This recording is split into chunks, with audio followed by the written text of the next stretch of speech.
The letter arrived with the morning stage, its cream-colored envelope bearing the unmistakable penmanship of Eleanor Jenkins, the matchmaker from St. Louis, who'd arranged so many unions in Fort Bowie, Arizona Territory. Ollie Daniels' calloused hands trembled as he broke the seal, his weathered face a mask of cautious hope. The year was 1878, and at 32, he'd finally conceded that ranching alone wasn't enough to fill the emptiness of his life. "She's coming," he whispered to himself, scanning the elegant script. June Fairfield, age 24, from Boston, arriving next Tuesday on the afternoon coach. Olivia, called Ollie by everyone who knew him, folded the letter carefully and tucked it into his shirt pocket, close to his heart. 5 days. In 5 days, the woman who might become his wife would arrive in Fort Bowie, and everything would change. The rocking D Ranch had never felt so empty as it did that week. Ollie found himself cleaning with a fervor he'd never shown before, scrubbing floors, washing curtains, and even attempting to bake bread, a disastrous effort that ended with him feeding the charred results to his hogs. His ranch hands exchanged knowing glances, smiling behind their hands at their boss's nervous preparations. By Tuesday, Ollie had changed his shirt 3 times and combed his sandy hair until his scalp hurt. He drove his wagon into town 2 hours early, too anxious to wait any longer. Fort Bowie had grown substantially since the Apache Wars had settled down, with a proper main street boasting a general store, 2 saloons, a hotel, and even a millinery shop. Ollie paced in front of the stagecoach office, checking his pocket watch obsessively. "Wearing out those new boots, Daniels?" Marshal Wallace called from across the street, amusement lacing his voice. "Just stretching my legs," Ollie replied, his cheeks reddening. The stagecoach arrived in a cloud of dust at precisely 3:15 p.m. Ollie's heart hammered against his ribs as the driver secured the team and opened the door. An elderly couple emerged first, followed by a traveling salesman, and then there she was.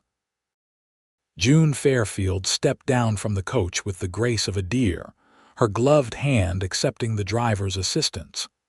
She was tall and slender, with auburn hair peeking from beneath a modest bonnet. Her traveling suit of deep blue complemented her fair complexion, and when she looked up, Ollie caught his breath at the intensity of her hazel eyes. "Mr. Daniels?" she inquired, her voice carrying the refined accent of the East Coast. Ollie removed his hat. "Yes, madam." "Ollie Daniels, though folks call me Ollie. Welcome to Fort Bowie." June's smile was tentative but genuine. "I'm pleased to make your acquaintance, Mr. Daniels. I hope my journey hasn't been in vain." "I hope so too, Miss Fairfield," Ollie replied, suddenly tongue-tied. "May I help with your trunks?" The first few days were awkward but promising. Ollie had arranged for June to stay at the Wilsons' boarding house in town while they became acquainted. Each morning, he would arrive to take her on outings, a picnic by the creek, a tour of the town, visits to neighbors who were curious about the refined Easterner who might become Mrs. Daniels. June proved to be intelligent and adaptable, asking thoughtful questions about ranching and showing genuine interest in the community. Ollie found himself captivated by her quiet strength and the way her eyes crinkled when she laughed at his clumsy jokes. On their 5th day together, as they sat on a bench outside the general store enjoying ice cream, June turned to him with a serious expression. "Mr. Daniels, Ollie, I should be forthright with you about my circumstances." Ollie tensed, his spoon hovering mid-air. "I'm listening, Miss Fairfield." "I came west not merely seeking marriage but escape." She looked down at her hands.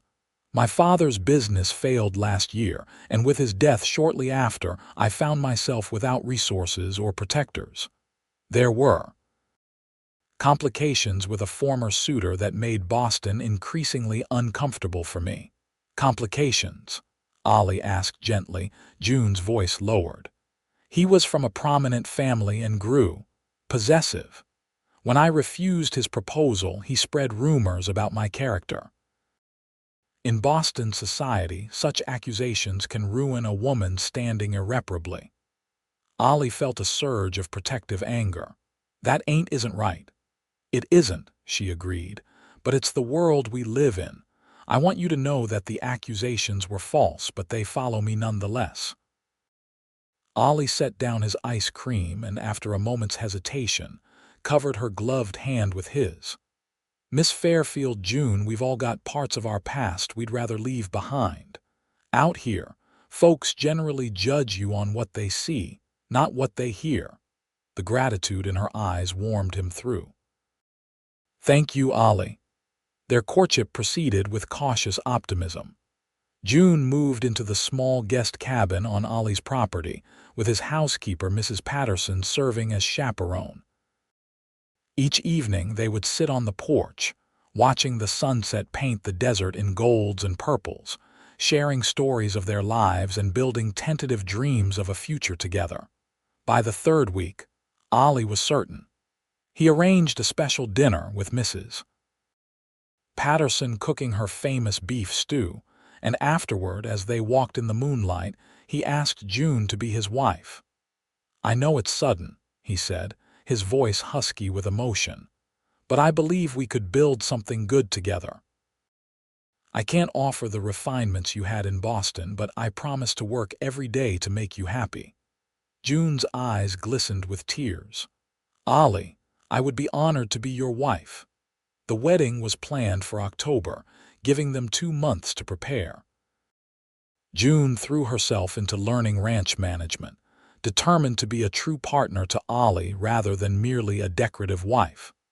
She won over the ranch hands with her work ethic and practicality, and even taught the cook some Eastern recipes that became instant favorites. Fort Bowie embraced June as one of their own. The ladies of the town included her in their quilting circle, and she volunteered to help teach reading at the small schoolhouse 1 afternoon a week. Her refined manners and education brought a touch of culture that many secretly appreciated. Ollie watched his bride-to-be blossom in her new environment, her confidence growing daily. He found himself falling deeper in love, not just with her beauty, but with her resilience and determination. The painful shyness that had characterized their early interactions faded as they grew comfortable with each other, replaced by an easy companionship that felt like coming home. Then came the letter that shattered their peace. It arrived on a Tuesday, exactly 6 weeks after June's arrival. Ollie was in town picking up supplies when the stagecoach delivered the mail. Postmaster Reynolds called him over. Special delivery for you, Ollie. Came all the way from Boston, marked urgent. The envelope was thick, made of expensive paper, and bore the letterhead of Harrington and Sons, attorneys at law. Ollie opened it with a sense of foreboding that proved all too justified. The letter, written in cold legal language, identified the sender as representing one Bartholomew Whitcomb Roman III of the Boston Whitcombs. It alleged that June Fairfield had absconded from Boston after embezzling funds from the Whitcomb family business where she had been employed as a secretary. It demanded her immediate return to face charges, threatening legal action against anyone harboring her. Ollie's hands shook with fury. He knew immediately that this must be the rejected suitor. June had mentioned a man using his power and influence to punish a woman who had dared refuse him. But how would others see it? How would the town react? His questions were answered more quickly than he'd feared. Postmaster Reynolds, never one to respect the privacy of correspondence, had clearly read enough of the letter over Ollie's shoulder. By the time Ollie finished reading, Reynolds had disappeared into the back room, and within the hour, whispers were circulating through Fort Bowie.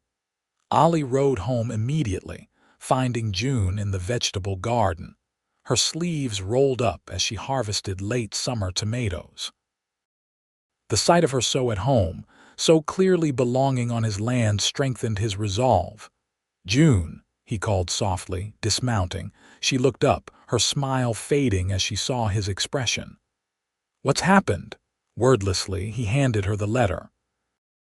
She read it, her face draining of color, then sank onto the garden bench. "He found me," she whispered. "I never thought he would go this far." Ollie knelt beside her. "None of it's true, is it?" "Not a word," June said firmly, her eyes meeting his. "I was Mr. Whitcomb's private secretary. When I refused his advances and then his proposal, he threatened me. I resigned immediately. 3 days later, he came to my boarding house claiming money was missing from the company's safe, money only he and I had access to.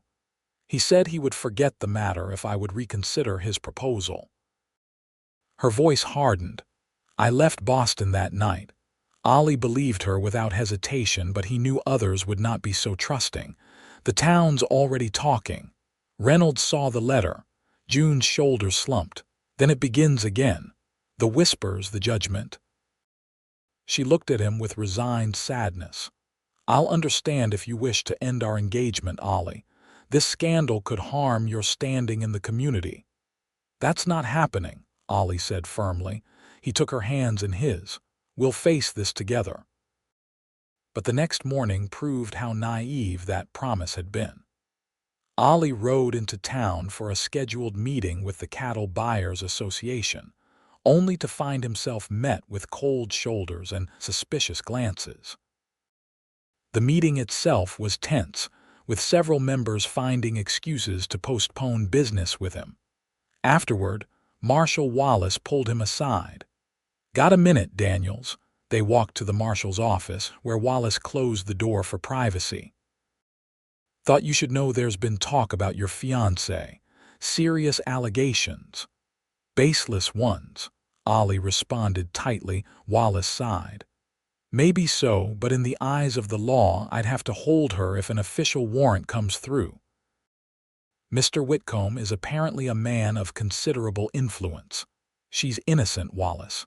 "I hope that's true." The marshal leaned back in his chair. "For now, there's no warrant, just that lawyer's letter. But you might want to consider the position you're putting yourself in. A man in these parts is only as good as his reputation." Ollie left the marshal's office seething. His anger only intensified when he stopped at the general store and overheard Mrs. Thornton, the banker's wife, speaking to the shopkeeper. "I always thought there was something suspicious about her," Mrs. Thornton was saying. "Too refined for a mail-order bride. Probably came west specifically to escape the law." "A thief in our midst," agreed the shopkeeper, clucking her tongue. "And poor Olivia Daniels, so smitten he can't see what's plain as day." Ollie slammed his hat onto his head and stormed out, not trusting himself to speak. By the time he reached his ranch, his anger had hardened into determination. He found June in the sitting room, her eyes red from crying.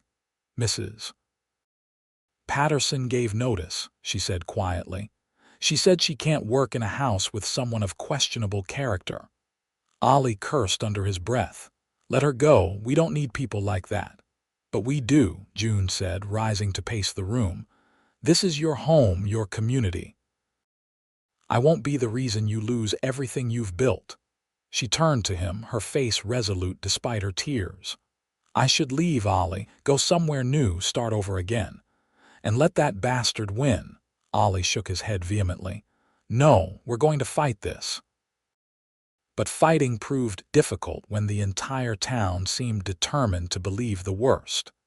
The ladies who had welcomed June now crossed the street to avoid her. The ranch hands remained loyal to Ollie but treated June with cautious formality. Even the preacher suggested it might be prudent to postpone the wedding until the matter was resolved. The final blow came a week after the letter's arrival. Ollie and June were invited to dinner at the home of Howard Jameson, the wealthiest rancher in the territory and president of the Territorial Bank. Ollie had business dealings with Jameson and considered him, if not a friend, at least a fair man. The invitation seemed like an opportunity to begin repairing June's reputation. They arrived at the Jameson estate dressed in their finest, June wearing the emerald green dress she'd been saving for their wedding day. Mrs. Jameson greeted them with brittle politeness, but the atmosphere in the drawing room turned glacial when they entered.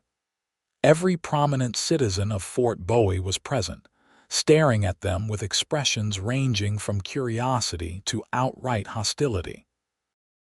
Howard Jameson stepped forward, a telegram in his hand.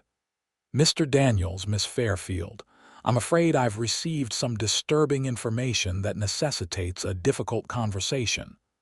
Ollie instinctively moved closer to June. "What information?" Jameson held up the telegram.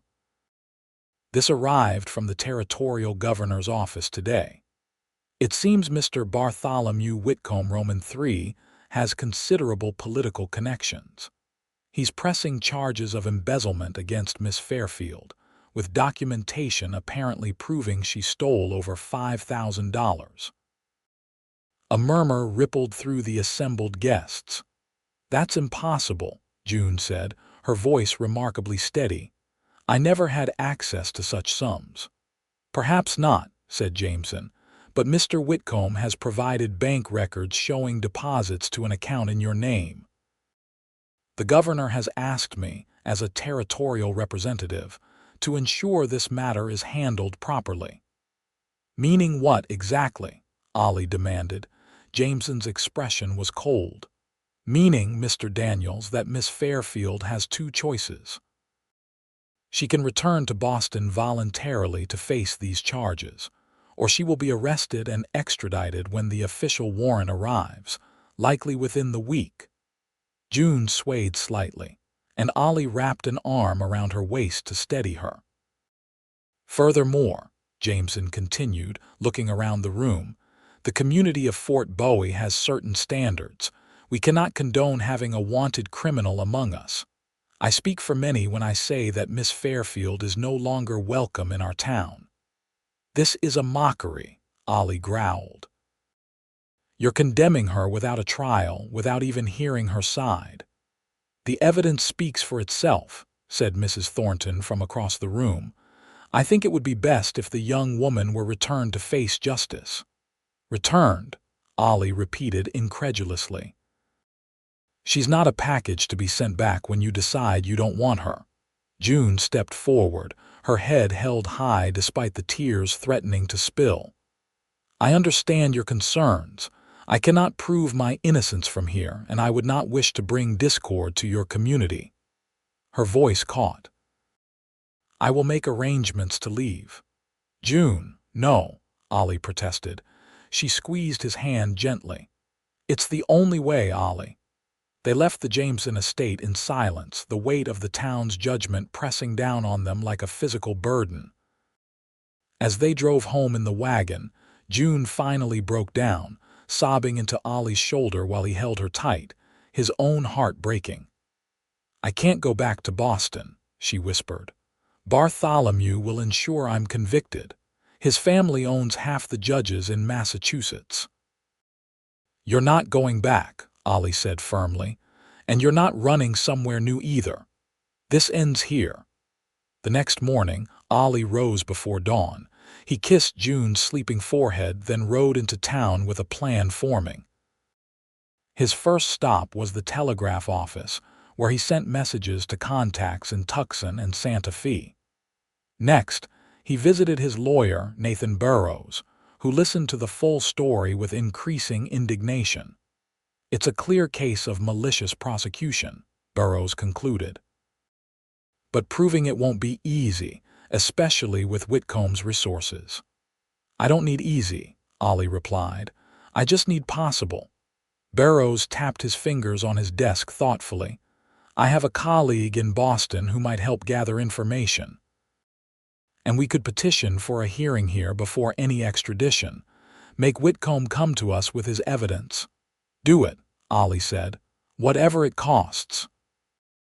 He spent the rest of the day making arrangements, emptying his savings account at the bank, ignoring Jameson's disapproving glare, and purchasing supplies. By the time he returned to the ranch, a plan was solidifying. He found June packing her belongings, her movements mechanical, her eyes dull with resignation. "Stop," he said gently, taking a folded nightgown from her hands and returning it to the drawer. "You're not leaving." June looked at him with confusion. "Ollie, we have no choice." "The warrant will be challenged," he finished. "Nathan is already preparing the legal fight. But more importantly, I've been thinking about what you said about that man using his power and influence against you." He took her hands, leading her to sit beside him on the bed. "The problem, June, is that you've been fighting alone, but you're not alone anymore." June's expression softened, but uncertainty remained in her eyes. "Ollie, I appreciate your faith in me, but the entire town believes I'm guilty. How can we possibly change that?" "By showing them who you really are," Ollie said simply, "and by making them face their own hypocrisy." The next day, Ollie drove June into town in his best wagon, both of them dressed impeccably. Despite the stares and whispers that followed them down Main Street, they walked with heads high to the general store, where Ollie purchased enough supplies to feed 20 people. "Having a party, Daniels?" the shopkeeper asked with thinly veiled sarcasm. "Something like that," Ollie replied pleasantly. "We'll need these delivered to the ranch by noon tomorrow." From there, they visited the print shop, where Ollie ordered 50 invitations, to be ready by the end of the day. June watched in bewilderment as he specified elegant cardstock and formal wording. "Ollie, what exactly are you planning?" she asked as they left. He smiled mysteriously. "A reckoning." The invitations went out that afternoon, delivered personally by Ollie's most trusted ranch hands. They were addressed to every influential citizen in Fort Bowie, from Marshall Wallace to Reverend Phillips, from Howard Jameson to the town's newest schoolteacher. The message was simple but intriguing. "Your presence is requested at the Rocking D Ranch, Saturday evening at 7 o'clock, for a matter of community importance. Dinner will be served." The response was immediate. By nightfall, Ollie's ranch was buzzing with messengers delivering responses. Despite their condemnation of June, curiosity had gotten the better of Fort Bowie's elite. Almost everyone had accepted. "They're coming to gawk," June said bitterly as she read through the responses. "To witness my humiliation." "No," Ollie countered. "They're coming because they can't resist the chance to feel superior. But they'll leave with a very different feeling, I promise you." Saturday arrived with clear skies and a gentle breeze, perfect weather for the outdoor tables Ollie had arranged on the ranch's wide lawn.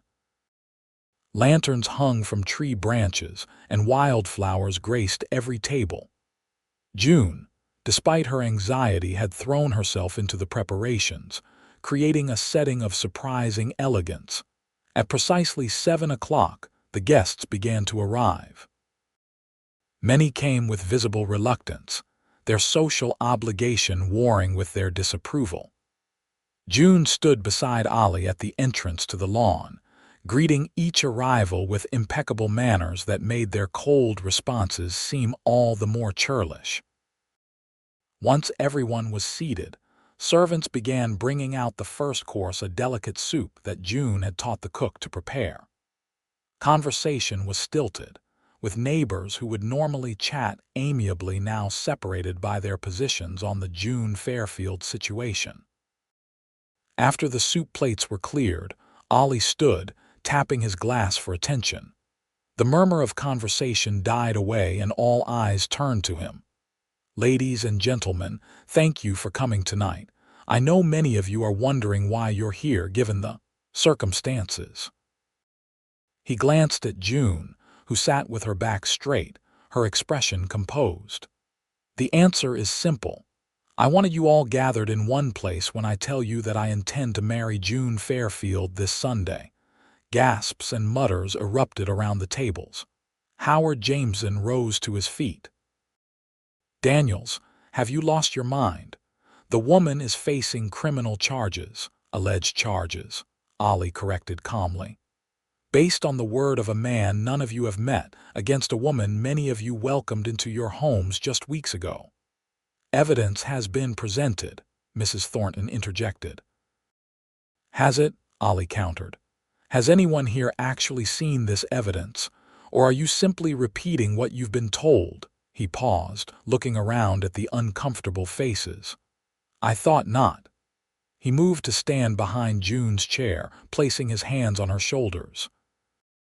"This community prides itself on fairness and frontier justice. Yet you've condemned June without a trial, without even the courtesy of questioning her directly. You've chosen to believe the worst about someone who has shown you nothing but kindness and respect." "It's not personal," Reverend Phillips said awkwardly. "But the law presumes innocence," Ollie interrupted. "Something you've all conveniently forgotten, but setting that aside, I have news that might interest you." He nodded to his foreman, who brought forward a leather portfolio. From it, Ollie extracted several telegrams. "These arrived today from my contacts in Boston. It seems Mr. Bartholomew Whitcomb Roman III has a history of pursuing women who reject him.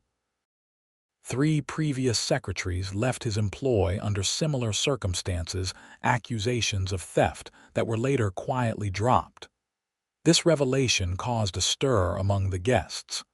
Ollie continued, his voice gaining strength. "Furthermore, the bank records supposedly showing June's embezzlement. They've been examined by a banking expert in Tucson, who found clear signs of manipulation. The account was opened using June's name, but the signature doesn't match her handwriting." He handed the telegrams to Nathan Burrows, who had risen from his seat. "My lawyer has petitioned the territorial governor for a formal hearing, with all evidence to be presented here, not in Boston. Mr. Whitcomb will have to bring his case to us, where June will have friends to support her if any of you still remember what friendship means." The rebuke hung in the air. Several guests shifted uncomfortably in their chairs. Marshall Wallace cleared his throat. "That's all well and good, Daniels, but until the hearing, the situation remains unchanged. The lady still stands accused." "Which brings me to my final point," Ollie said, his voice dropping to a dangerous quiet. "Every person at these tables has something in their past they wouldn't want scrutinized too closely." He began to walk slowly around the gathering. "Howard, remember that land deal in '74? The one where the Apache claim documents mysteriously disappeared? Mrs. Thornton, those Mexican laborers on your husband's property, I wonder if they all have the proper papers? Reverend Phillips, that donation for the church roof that somehow ended up paying for your new carriage." He stopped walking, facing them all. "I'm not threatening you. I'm simply pointing out that none of us could withstand the kind of judgment you've leveled at June. We've all made mistakes. We've all needed second chances. The difference is, June's only mistake was refusing a powerful man's advances and fleeing rather than submitting to his control." June rose then, her voice steady despite the tears in her eyes. "I didn't come here to divide this community. I came seeking a new life, a place where I could be judged on my own merits rather than by rumors and insinuations. I had begun to believe I'd found that place, with people who valued truth and fairness." She looked around at the silent faces. "I still hope that's true." For a long moment, no one spoke. Then, surprisingly, it was Mrs. Thornton who broke the silence. "I may have been hasty in my judgment," she admitted reluctantly. "My own sister once faced unwanted attentions from her employer. It's not an uncommon story." "Indeed it's not," agreed the schoolteacher, Miss Wilson. "And Mr. Whitcomb's pattern of accusations against women who refused him is certainly suspicious."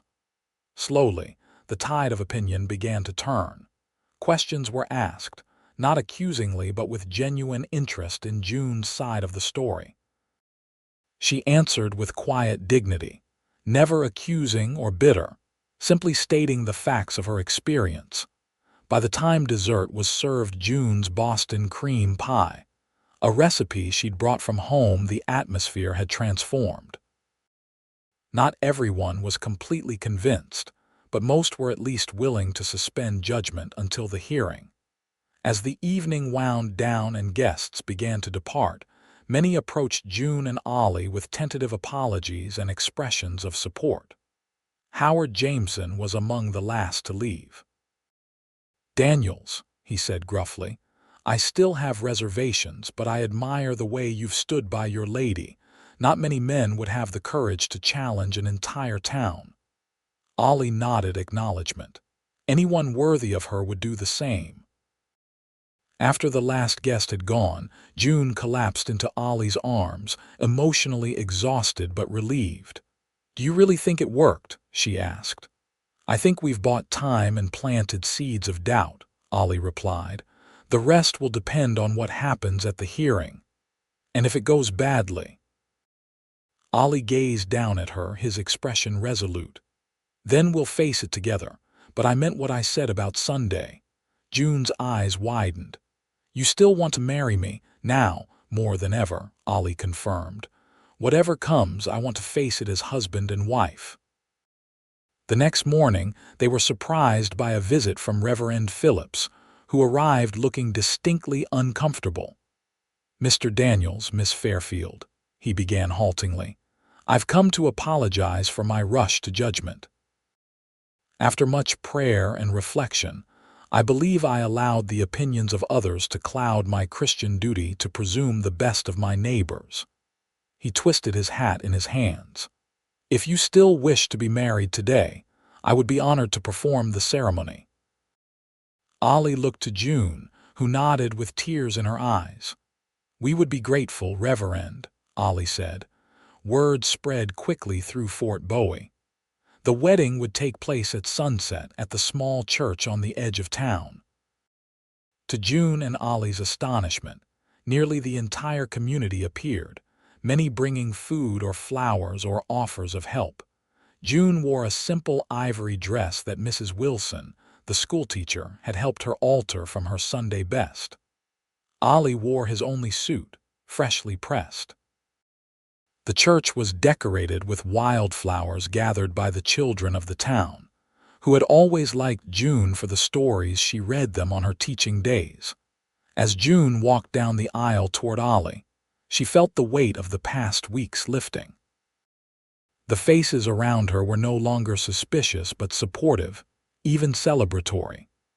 When she reached Ollie's side, he took her hand with such tenderness that her heart swelled.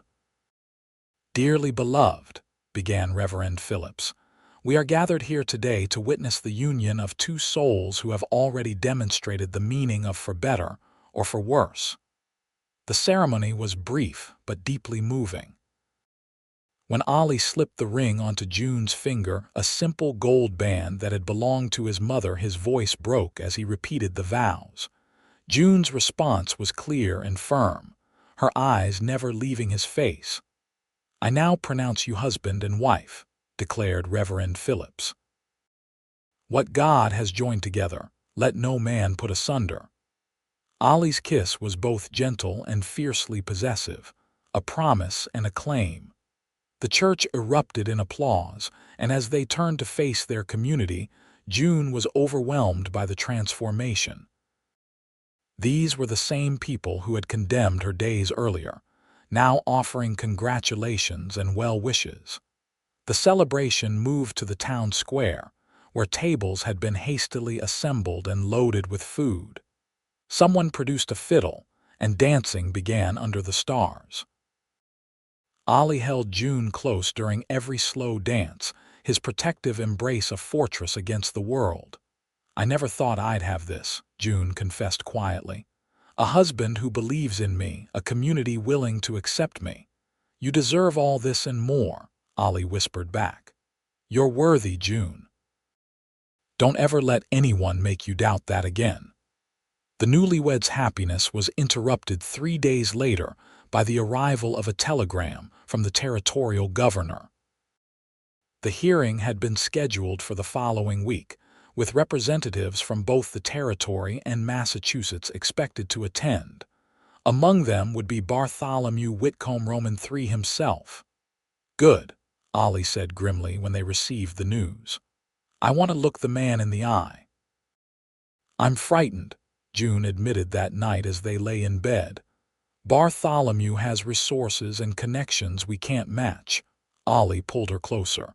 "But he doesn't have the truth, and he doesn't have this community behind him." The day of the hearing arrived hot and cloudless. The town hall had been transformed into an impromptu courtroom, with the territorial judge presiding. Every seat was filled, with spectators spilling out into the street. June sat beside Ollie at a table with Nathan Burrows, trying to control her trembling as the Eastern delegation entered. Bartholomew Whitcomb Roman III was exactly as she remembered: tall, expensively dressed, with the arrogant bearing of old money and unchallenged privilege. His cold eyes found her immediately, narrowing with undisguised malice. The proceedings began with the charges being read. The Boston attorney presented bank records, withdrawal slips, and a damning letter allegedly written by June confessing to the theft. Nathan Burrows countered with evidence of Whitcomb's pattern of accusations and testimonials from June's former landladies and co-workers, attesting to her impeccable character. The turning point came when Bartholomew himself took the stand. Confident to the point of smugness, he detailed how he had mentored June, trusted her with company finances, and been devastated by her betrayal. When it was Nathan's turn for cross-examination, he approached slowly, carrying a thin folder. "Mr. Whitcomb, you've testified that Miss Fairfield, Mrs. Daniels, now embezzled funds over a period of 3 months, correct?" "That's right," Bartholomew confirmed. "And during this time you had no suspicion of her activities?" "None. She was very clever." Nathan opened his folder. "I have here bank records showing that, on March 15th, 1878, the day after Mrs. Daniels allegedly made her largest withdrawal, you yourself withdrew a nearly identical amount from your personal account. Can you explain the coincidence?" Bartholomew's expression flickered briefly. "I don't see how my personal finances are relevant." "They become relevant," Nathan said evenly, "when that money was used to purchase a property in Newport that you had previously told Mrs. Daniels would be your marital home if she accepted your proposal." A murmur ran through the courtroom. Bartholomew's attorney jumped to his feet.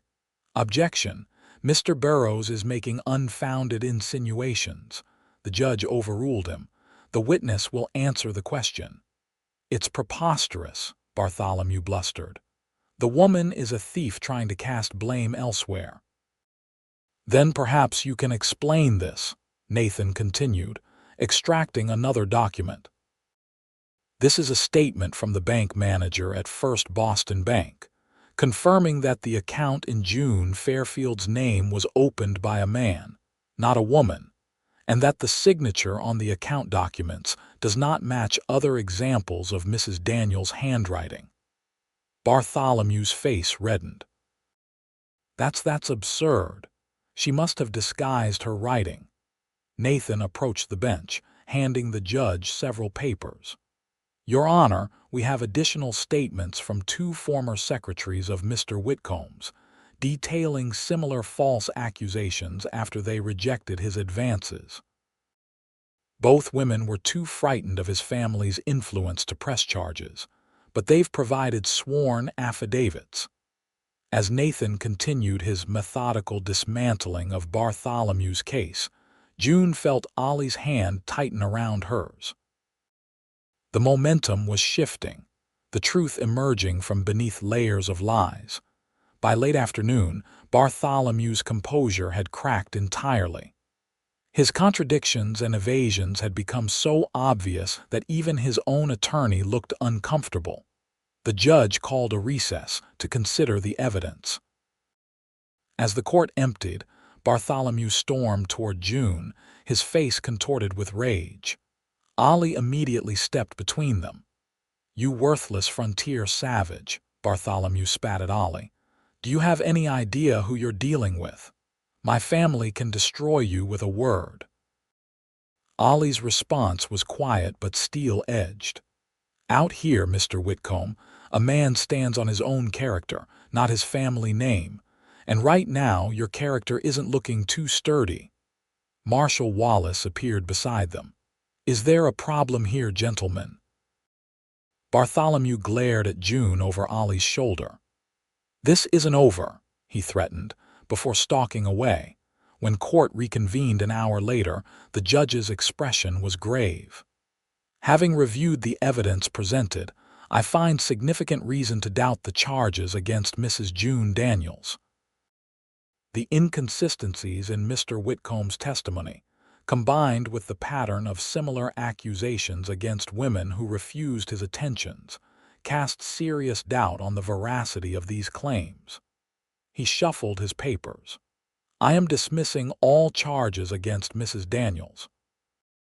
Furthermore, I am referring this matter back to the Massachusetts authorities with a recommendation that Mr. Whitcomb be investigated for filing false charges and possible bank fraud."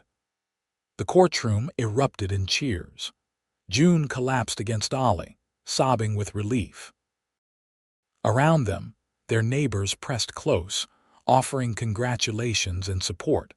Later, as they prepared to leave the town hall, Howard Jameson approached them. "Mrs. Daniels, I owe you the most profound apology. My rush to judgment was unworthy of the principles I claim to uphold." June, exhausted but radiant with vindication, offered her hand. "We all make mistakes, Mr. Jameson. What matters is how we rectify them." That evening, the Daniels Ranch hosted an impromptu celebration. It seemed the entire town came to toast June's exoneration and to express collective shame at how quickly they had condemned her.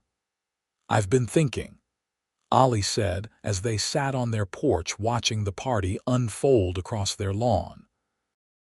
"About what you said when you first arrived, that you wanted to be judged on your own merits." June nodded, leaning against his shoulder. "I remember." "Well, you've certainly earned that judgment now," Ollie smiled. "The whole town has seen what I saw from the beginning, a woman of extraordinary courage and grace." June kissed him softly. "And I've seen what true partnership looks like. You stood by me when no one else would." "That's what love is," Ollie said simply, "standing together against whatever comes." In the years that followed, the Whitcomb affair, as it came to be known in Fort Bowie, became something of a cautionary tale about the dangers of hasty judgment. Bartholomew himself faced charges back in Boston, though his family's influence ensured the consequences were minimal. More importantly, his reputation was irreparably damaged, his standing in society compromised by revelations about his treatment of women. June and Ollie built the life they had envisioned during those early days of courtship. The Rocking D Ranch prospered under their joint management, with June bringing Eastern innovation to complement Ollie's practical experience. Their home became known as a place of hospitality and warmth, where travelers and neighbors alike found welcome. 2 years after their wedding, June gave birth to their first child, a son they named David, after Ollie's father. He was followed 3 years later by twin girls, Emma and Sarah, who inherited their mother's auburn hair and their father's determined spirit. June never forgot the lessons of her difficult beginning in Fort Bowie. She became an advocate for other women in difficult circumstances, establishing a small fund to help mail-order brides who arrive to find situations not as promised. The New Start Fund, administered through the church, helped several women either return east or establish themselves independently in the territory. Ollie never tired of watching June with their children, teaching them to read from her beloved books or showing them how to identify desert plants. In those moments, he would remember her face on that terrible night at the Jamesons, when an entire community had turned against her, and marvel at her resilience. On their 10th anniversary, Ollie surprised June with a trip to San Francisco, her first journey since arriving in Arizona. As they stood on the deck of the ferry crossing the bay, June turned to her husband, the wind whipping her hair around her face. "You ever regret it?" she asked suddenly. "Standing up for me when everyone else believed the worst. It could have cost you everything." Ollie pulled her close. "Not for a single moment. You were worth fighting for, June Daniels. You always will be."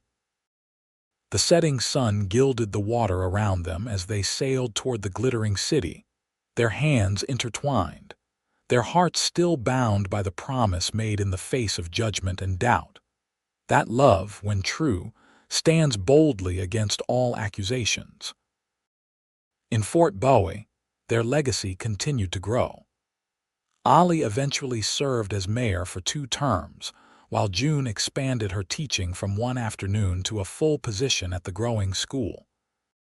Their children thrived in the community that had once nearly rejected their mother, never knowing how close they had come to a very different life. And on quiet evenings, when the work was done and the children asleep, Ollie and June would sit on their porch watching the desert stars, marveling at the journey that had brought them together and the love that had proven strong enough to withstand the worst of human judgment. "You're worthy," Ollie had told her in their darkest hour. In the life they built together, in every challenge met and triumph shared, they proved those words true, not just for each other, but for all who witnessed their story.